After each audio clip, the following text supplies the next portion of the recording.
Brett Dawson from Sellout Crowd at American Airlines Center, where this one's going to end up one of the weirdest games of the NBA season, no matter what else happens from here on out. The Thunder 126-120 winners over the Dallas Mavericks in one of the strangest games I've ever seen, one of the strangest games anybody's ever seen. The Thunder have a 24-point lead in the fourth quarter.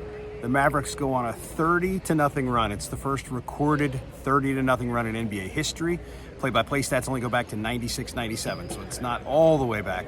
But still, nobody in that span had ever had a run longer than 29 straight points. The Mavericks used that to go up 117-111, a 6-point lead. And then the Thunder closes it out strong to win the game in really just a remarkable fashion. The Mavericks were not at full strength. We're playing on the second night of a back-to-back.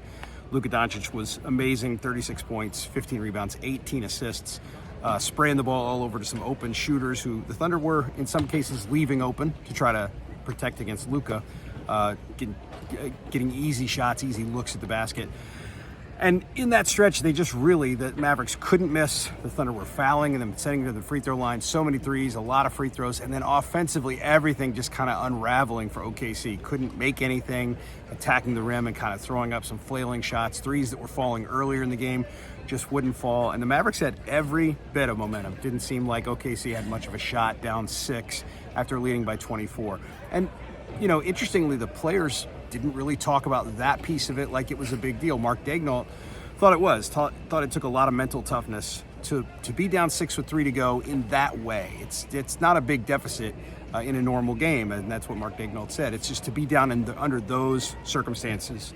That's real game pressure when you're falling behind like that after leading by 24, and the Thunder found a way. They found a way largely thanks to some really clutch plays by Chet Holmgren. He was great. He had 5 blocks in the game. 3 of those were in the fourth quarter, and they were really meaningful. He had a putback that tied the game at 120.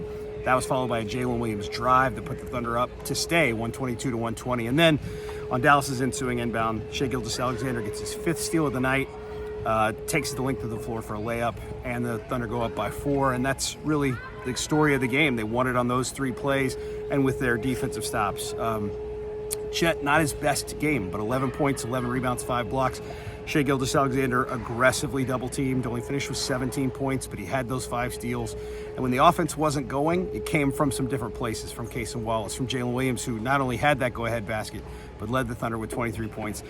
And from a guy who added to kind of the oddity of the game, Davis Bertans playing a comeback game in Dallas where he used to play, scores 15 points on 3 field goal attempts. Just one of the craziest nights. He goes 3 for 3 from 3-point range. He goes 6 for 6 from the free throw line, all on 3-point attempts, fouled twice for 15 points. And as Chet Holmgren said, they needed all those points from the guy he called the Human Torch on a night when it seemed like OKC was going to kind of run away with this thing and be able to rest some guys late. No such luck. The Mavericks were incredible in that fourth quarter. But that comeback took a lot of energy, and the Thunder weathered it and found a way to win. So just a pretty remarkable turn of events here. The Thunder now with a couple of days off. The NBA schedule determined just last week for this upcoming week, so a home game later in the week against the Mavericks, but first they'll go back on the road in Texas to play the Houston Rockets, a really good home team, so another kind of test for the Thunder. Then coming back against the Warriors, presumably at this point at full strength, a team that came into Oklahoma City earlier this season without Shai Gilgeous-Alexander playing and beat the Thunder by 2 in kind of that controversial finish on the Draymond Green no call of basket interference on that Steph Curry late bucket. We get to see those teams match up for the 4th time already just at the very beginning of December. So fun week ahead, a really fun week behind. The Thunder, after that loss in Minnesota, rally back with a huge win against the Lakers, and then again, just an incredibly strange victory here in Dallas, but they'll take it.